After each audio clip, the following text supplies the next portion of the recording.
Please subscribe Tito Manny Vlog.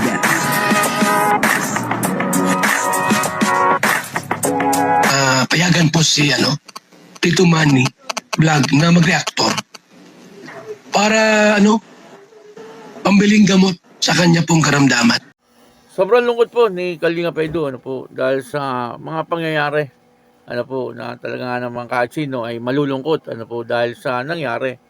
Papanoorin po natin yung video at siyempre bibigyan po natin yan ng konting reaction. Pero bago po yan, ako muna po yung bumabati sa inyo lahat ng magandang umaga, magandang tanghali at magandang gabi sa inyong lahat mga kapatid kung saan man kayo ng panig ng mundo naroon ngayon.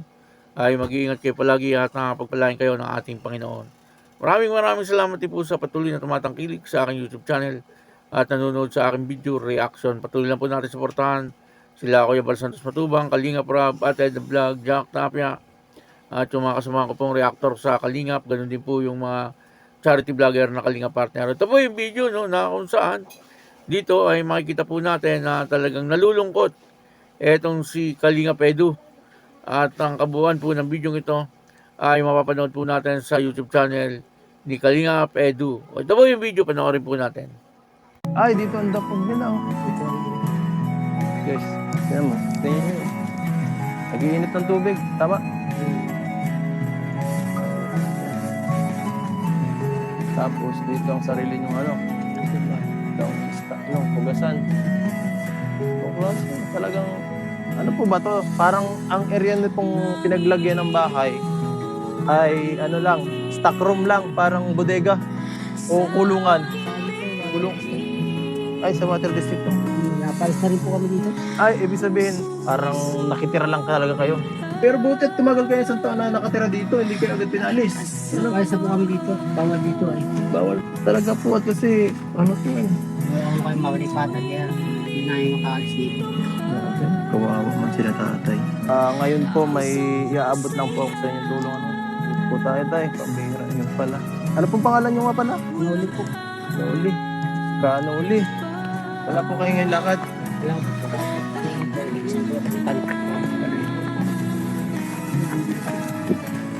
Alin po dyan? Bukok ba yan? Ay, tanso po yan. Tutik mahal yan. Ito po ito. Paano po yung kinukuha yan? Pwede makita kung paano yung Mga kinukuha. ganito po. Kasi ang electric fan. Ito po bakal po. Dito pa po. Dito pa po yan sa toilet.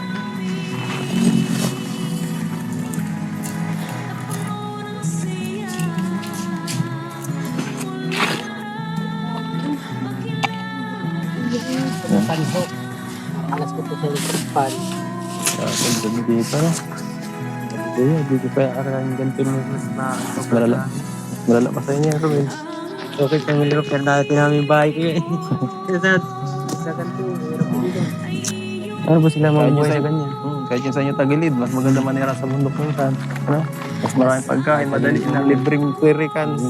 May makapagkunan ka ng pagkain nun, tapos time ko mag-survive yung. Pero sa ganito po yung area, mahirap po dito. Tulad po ganito, pag lumakas ang ulan, bumaha, nalakas po ng tubig.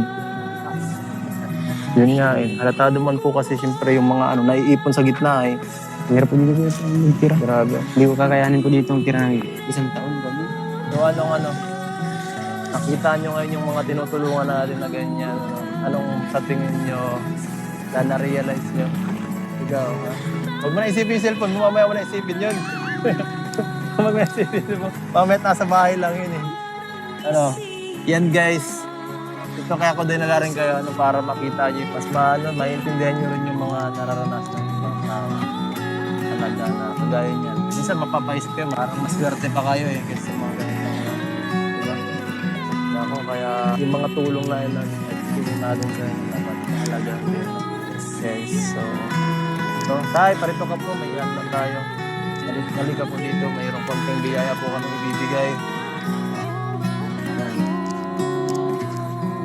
May maiging, kanina sa pinalas. Junel, buhatin mo na ng patas. Baka paga kayo. Dahil, kaya mo to? Kaya mo. Kaya Okay nyo. lang ba yan? Okay bang bigyan ka namin bigas? Baka ayaw mo. Gusto mo naman yan. Tapos tayo, para sa inyo yun ha. At kaya na ano, yan na muna ang aming regalo para sa inyo po. Kaya, ano gusto niyo sabihin po bago kayo paalam? Salamat po sa iyo. Opo, at ang pangalan niyo mga pulis? Lolis, si Kanuli nga pala. Siya nga po. Ingat po kayo ha. Mga bibi. Parito kayo, bibigyan ko rin kayo. O, abo man to eh. Eh naku, may mawawala ng pagkain guys. Ay, sino kaya? Bibili na lang tayo. Bibili na tayo. Bigyan na natin pagkain ha. Babili na lang tayo ha. Ilan lang yung Kaya, hati na lang kayo dito ni ano ha. Hati kayo ng kapatid mo. Oh, pasensya na, babili na lang tayo ha. Ayos lang. Babili na lang tayo. Ano sasabihin mo, Titi? Thank you po. Apir.